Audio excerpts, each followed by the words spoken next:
All right. Well, since the news thinks it's okay to have a only 5-minute segment at best over something that affects New Yorkers either positively or negatively or who knows what, I think it's my duty to help you go through the policy that they in other places like, oh, I don't know, Time Out New York is only rage baiting you with. I'm not really in the mood for this bullshit. Monami's trying to do good stuff. Some things are a little out there, but here we have a proposal that was drafted last year. It was drafted for environmental reasons. And while the thing is, as soon as they mention for the birds, there is a long-standing history within our system here of media and whatnot for them to kind of give a half-ass answer. And I'm just talking specifically about the media. There is a list that was written down of the proposal, where, why, when, and where this idea might be going. It gets drafted, it gets proposed, and then it moves forward. So not only is this for Manhattan, it may be focused on Manhattan, maybe to try it out a little bit, but it's for a certain amount of time, for certain places, and for certain reasons. So if we look at the article here, I'm going to, instead of telling you exactly what's going on, I'm going to tell you how to find it. Okay? So the way you find it is you pull up the article. Usually the main points are going to be bullet pointed. However, you should always read the header. If you are neurodivergent, this is a good way to look it up. You read the bullet points and then you go through the entire article so you can understand. You understand the what. Now you need to understand the why. You don't have to read all of it.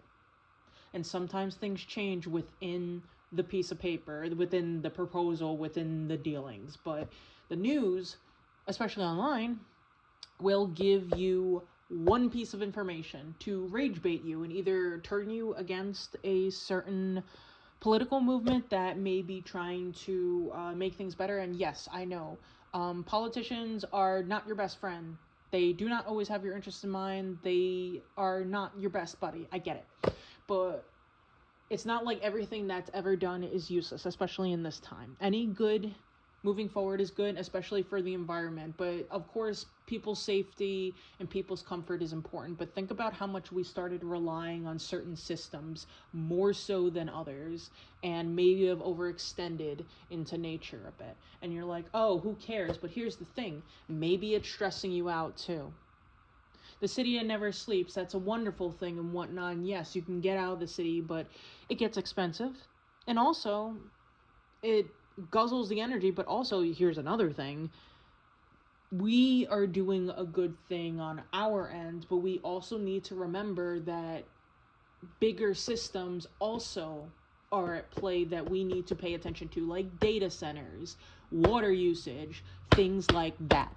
So saying that loud and proud, I will say that whatever policy is on the news will have a longer explanation, that you are smart enough that you don't need somebody to, lay out for you. You maybe to learn how to sift through it. You are smart enough. It's not that the average American is stupid. It's that they are undereducated. Even if they are highly educated, is that they are undereducated because of old systems that frankly need to be reworked. So I am letting the American people or whoever know. I don't care if, a citizen or not, who the fuck where in the world is. I'm tired of this half-assing of information. So what I'm gonna do is I'm gonna yap a little bit about it. Like I just did. Because, you know what? Research is important, and everyone's been made to feel like they need to be ultra super smart to do it. And I'm not really on that kind of vibration, So, and yes, I sound a little Fritz, but I'm speaking to the world here that education is not only available, but reachable.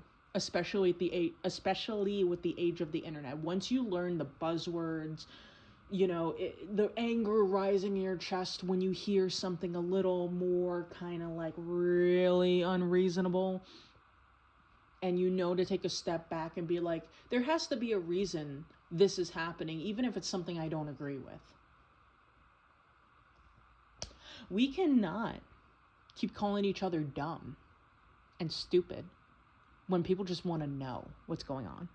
So, this this incredulous anger I have is because I see something like Time Out New York saying, you might be forced to turn out your lights at 11 p.m. so that you can go to their website and be like, oh, really? And then they'll be like, haha, it's only this and that, ha ha ha. But most people are not going to go look at it. So with all the shit that's going on, I can't really say I approve of this kind of methodology of, letting the public know that they don't need to freak out about everything.